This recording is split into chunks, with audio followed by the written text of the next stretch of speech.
बच्चों, आज हम छठी कक्षा गणित में तीसरा चैप्टर संख्याओं के साथ खेलना शुरू करेंगे।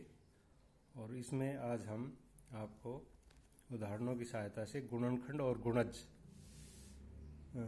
के बीच अंतर स्पष्ट करेंगे। तो इसके लिए हम एक संख्या लेते हैं। संख्या हमने ले ली है 30। आप देख रहे हो, 1 को 30 से गुणा करते हैं तो 30 आता है, 2 को 15 से गुणा करते हैं तो 30 आता है, 3 को 10 से गुणा करने पर 30 आता है। इसी प्रकार 5 को 6 से गुणा करने पर 30 आता है। और आगे देखते तो 6 को 5 से गुणा करने पर 30 आता है, 10 को 3 से गुणा करने पर 30 आता है। इस तरह आप देख रहे हो रिपीट होने लग गई है ये संख्या, तो हम वहाँ पे देख रहे हैं, वहाँ पे छोड़ देंगे इनको। और फिर हम इन संख्याओं को देखते हैं, 1 2 3 5 6 10 15 30। इनको हमने यहाँ पे नोट कर लिया। तो ये सभी 30 के गुणनखंड है, यानी 30 इन सभी के पहाड़ों में आता है। सभी के पहाड़ों में आता है। पहाड़े का मतलब ये नहीं है कि 10 तक, ये एक परिपाटी बनी हुई है कि पहाड़े 10 तक होते हैं, ये आगे चलते रहते हैं। तो ये 1 2 3 5 6 10 15 30, ये 30 के गुणनखंड है, यानी गुणा के खंड है। अब प्रश्न कई बार ये आता है कि इसके अभाज्य गुणनखंड कौन से हैं। तो इनमें से हम अभाज्य संख्याओं को छांट लेंगे। एक है वो, उसको न तो भाज्य मानते न अभाज्य। 2 है वो किसी से भाग नहीं जाती, 1 और स्वयं से भाग जाती है। 3 भी 1 और स्वयं से भाग जाती है, इसके अलावा किसी से भाग नहीं जाती। तो इनमें 2 3 और 5 भी इसी तरह 1 से और स्वयं से भाग जाती है। तो 2 3 और 5 ऐसे गुणनखंड हैं जो साथ में अभाज्य भी हैं। तो 30 के अभाज्य गुणनखंड हो गए 2 3 और 5। इसी तरह अब हम इसी संख्या की सहायता से बताएंगे गुणज क्या होता है। 1 को 30 से गुणा किया 30 आया, 2 को 30 से गुणा किया 60, 3 को 30 से गुणा किया 90, 4 को 30 से किया 120। और इस तरह हम चलते रहेंगे। 10 को 30 से गुणा किया तो 300 आया। तो वैसे देखा जाए तो 30 का जो पहाड़ा है वो 30 ढाई 300, लेकिन ये आगे भी चलता रहता है। 11 से 30 को गुणा करेंगे तो 330। तो इस तरह हमने इनको देखा, 30 60 90 120 आगे 100, ये सभी 30 के गुणज है। यानी 30 को किसी न किसी संख्या से गुणा करने पर जो नई संख्या प्राप्त होती है वो उसकी गुणज है। तो ये 30 के गुणज आए हमारे 30 60 90 और आगे भी चलता रहेगा 120 150 जैसे। और 30 के गुणनखंड आए थे 1 2 3 5 6 10 15 30। अब इनकी सहायता से हम इन दोनों में अंतर स्पष्ट करेंगे, उस पर आप ध्यान दीजिए। गुणनखंड, तो पहला पॉइंट हमने बनाया है, किसी संख्या का गुणनखंड उसका एक पूरा विभाजक होता है, अर्थात प्रत्येक गुणनखंड संख्या को पूरा विभाजित करता है। आप देखिए 30 के गुणनखंड है 1 2 3 5 6 10 15 30। आप देखेंगे इन सभी संख्याओं से यदि 30 को आप भाग करेंगे तो पूरा भाग जाएगा, यानी शेष 0 बचेगा। तो ये पॉइंट क्लियर है। गुणज में क्या है, संख्या अपने प्रत्येक गुणज को पूरा विभाजित करती है। यहाँ पे जो संख्या है, जैसे हमने 30 ली थी संख्या, तो 30 और इसके गुणज थे 30 60 90 120 150। तो अब यहाँ पे 30 है, वो अपने गुणजों को पूरी तरह भाग करती है, यानी शेषफल 0 आता है। तो यहाँ पे गुणनखंड संख्या को पूरी तरह विभाजित करते हैं, यहाँ पे संख्या अपने गुणजों को पूरी तरह विभाजित करती है।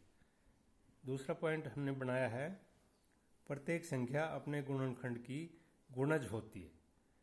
अब यहाँ पे तुमने देखा गुणज और यहाँ पे गुणनखंड, तो हमने देखा कि जो इसके जो गुणनखंड है, यदि उनको संख्या से गुणा किया जाए, जैसे 1 को हम 30 से गुणा करें तो 30 आता है, 2 को 15 से गुणा करें तो 30 आता है। तो प्रत्येक संख्या अपने गुणनखंड की गुणज होती है। यानी इनके यदि हम मोटे तौर पे देखें कि इनके यदि हम पहाड़े पढ़ें तो कहीं ना कहीं 30 जरूर आएगा, क्योंकि हम 30 संख्या की बात कर रहे हैं, संख्या 30 की बात कर रहे हैं। तो 1 को यदि गुणा करते जाएं दूसरी संख्याओं से तो 30 कभी ना कभी आएगा। इसी तरह 2 को गुणा करें तो भी आएगा। यहाँ पे हमने पॉइंट बनाया, प्रत्येक संख्या अपने गुणजों का एक गुणनखंड होती है। यदि हम इनके गुणनखंड करें 30, 60, 90 जो कि 30 के गुणज हैं, तो एक हिस्सा 30 जरूर आएगा। यहाँ पे जैसे इसके करें तो हम ये 30 गुणा 1 यानी 30 आ गया। इसको देखें हम इसके गुणनखंड करें तो 30 गुणा 2 यानी 30 फिर भी आया। इसमें 30 गुणा 3 यानी 30 आया। तो जो संख्या है वो अपने गुणजों का एक गुणनखंड होती है। तीसरा पॉइंट है एक तथा संख्या सम अपने आप के गुणनखंड होते हैं। हमने देखा 30 के गुणनखंड हमने यहाँ पे लिए हैं, तो इसमें हमने ध्यान से देखने पर हमें 1 भी दिखाई दे रहा है और 30 भी, यानी 1 तो होता ही है सभी के गुणनखंड में, साथ में जिस संख्या के गुणनखंड कर रहे हैं वो भी उसमें गुणनखंडों में मिलेगा। प्रत्येक संख्या अपने आप का एक गुणज है। जैसे 30 के गुणज थे तो इसमें 30 भी है, तो प्रत्येक संख्या अपने आप की गुणज भी होती है। अब चौथे पॉइंट पे आते हैं, एक प्रत्येक संख्या का सबसे छोटा गुणनखंड है। अब 30 के गुणनखंड देख रहे हैं हम, इसमें एक है वो सबसे पहले आया हुआ है और छोटा भी है सभी से।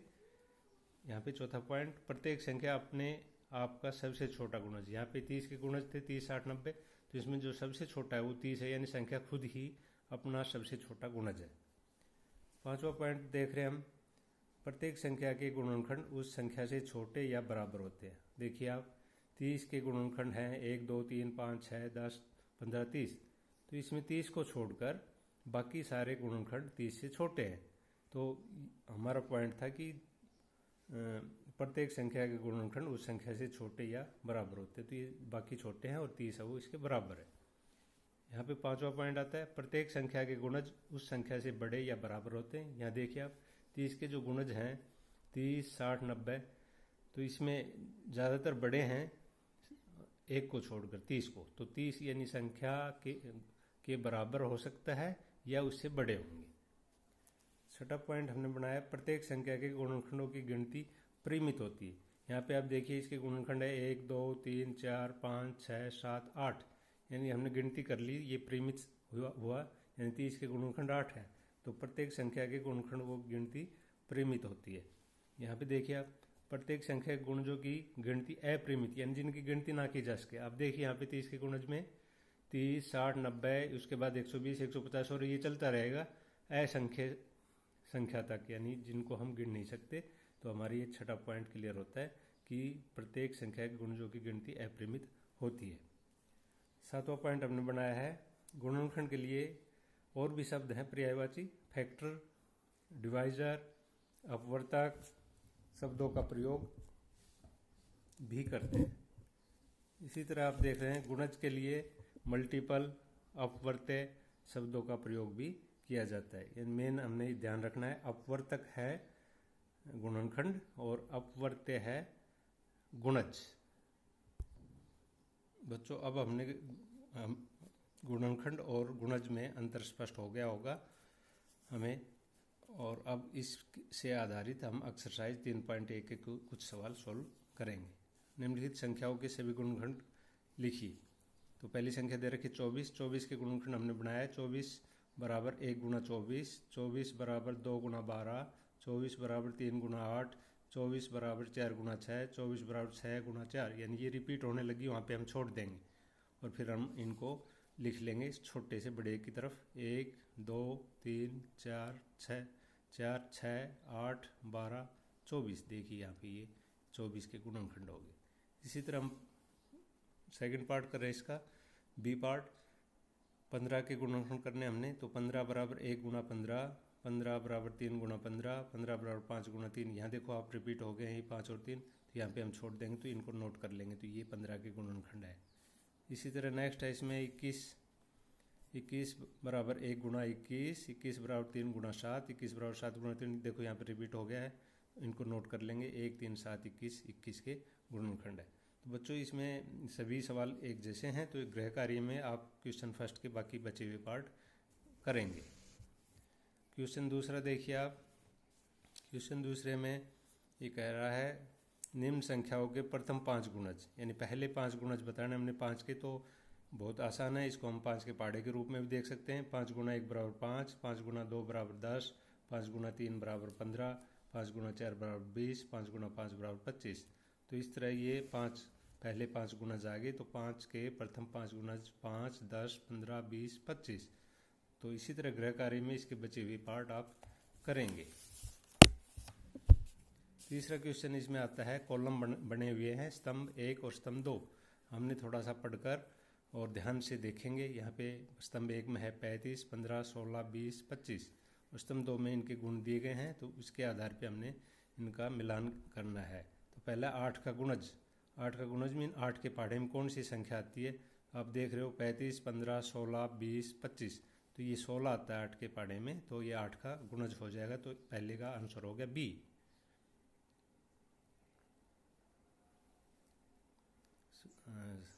सॉरी, तीसरे का आंसर हुआ ए, तो ये हमने यहाँ पे नोट किया है, तीसरे का आंसर ए। 7 का गुणज। 7 का गुणज मीन 7 के पहाड़े में देखिए आप, 7 के पहाड़े में 35 आता है, तो पहले का आंसर हो जाएगा बी। 70 का गुणज। 70 का गुणज मीन 70 और इससे बड़ी संख्या है 70, 140, 210, उसके लिए आप जीरो को कवर करके और 7 का पहाड़ा देखिए और उसके साथ जीरो लगा सकते हैं हम। तो 140 यहाँ पे कहीं भी नहीं है, ना 70 है, तो ये एक्स्ट्रा है। डी पार्ट है 30 का गुणनखंड। 30 का गुणनखंड यानी 30 किसके पहाड़े में आता है? इनमें इन संख्याओं में से आप देखेंगे तो ये 15 है, तो दूसरे का आंसर हो जाएगा डी। 50 का गुणनखंड। 50 किसके पहाड़े में आता है? आप देखो इनमें ये 25 आता है, तो पांचवे का आंसर आ जाएगा ई। तो इस तरह हम एक आंसर इसमें एक्स्ट्रा है, तो इस तरह हम इसको सोल्व कर सकते हैं।